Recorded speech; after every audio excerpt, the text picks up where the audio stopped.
Back to follow-up segment tonight as we have been covering the vicious riots in Great Britain because there's a chance that kind of thing could start happening in the USA. Joining us now from Los Angeles, Coulter, who has written a new column on the rioting. She's also the author of the big new bestseller, Demonic. So look, with Britain being the USA's closest ally and very, very close to us in a lot of ways, what is it about British society that you believe has led to this terrible, deplorable situation over there?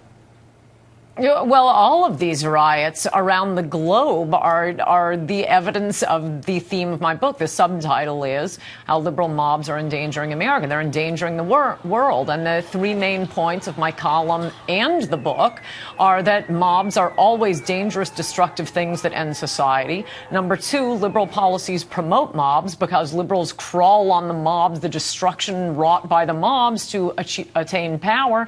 And number three, there's only one way to react to a mob to save civilized society, and that is to smash the mob. It is not to mollycoddle the mob. Okay, but throughout history, particularly 20th century history, you've seen movements in Italy and in Germany in particular do the mob thing as well on the right to, as you said, seize power. But now you say that the totalitarianism is coming from the left. But these kids, and the arrest sheets from Great Britain show the majority of people arrested were born in the 1990s. There have been more than 1,200 arrested.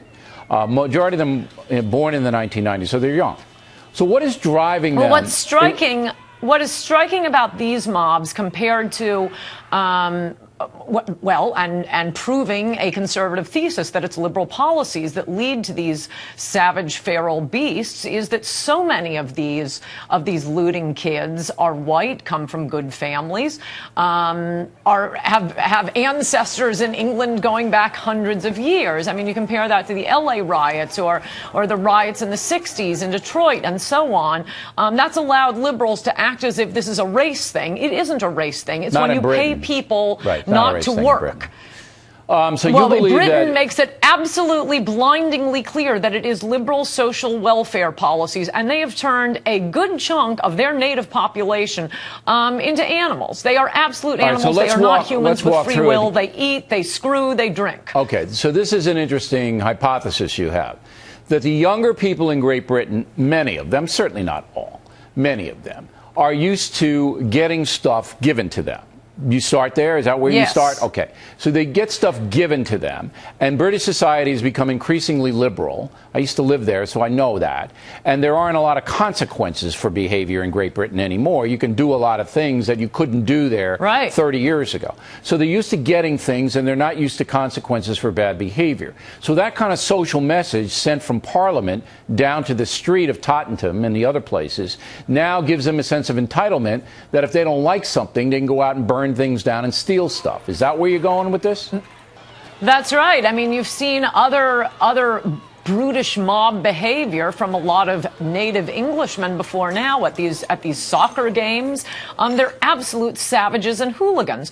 And it is a welfare system that doesn't require work, that just pays women to have children. Going back to a theme from my last book that subsidizes illegitimacy. It's an iron law of economics. You tax something, you get less of it. You subsidize it, you get more of it. And you have the highest rate of single motherhood in England of continental Europe, and as a consequence, the highest rate of crime. So you're basically saying, correct me if I'm wrong, that the more the government gives to people, the more they provide to people, the less respect those people have for the government. Shouldn't it be the reverse? Shouldn't they be pleased with the government that they're giving them all of these things? It really isn't that. They have no respect for themselves. They're having their humanity taken away from them. There are no consequences to their actions. They grow up without fathers. They grow up as animals. Like I say, they drink, they screw, they smash things, they eat when they're hungry, and the government is subsidizing it all. And it's not something this country is immune from. It's just that England is a little more advanced than we are. If you imagine, as I say in the column, this population of British people in 1939, they would all be doing the Heil Hitler salute right now. This isn't the England that we absolutely respect and admire. English society has collapsed, and it's a totally different deal. And they've spent, in a way, they're living with the consequences of their own self-abasement for so many years. I mean, if they don't think there's anything in England worth saving, they aren't going to fight back. and you need to smash the mob, and they are not doing that. But many, many Britons are very appalled by this, as you know. I mean, it's not the whole. It's the younger folks, I think, there's a big problem. Very provocative as always, Ms. Coulter.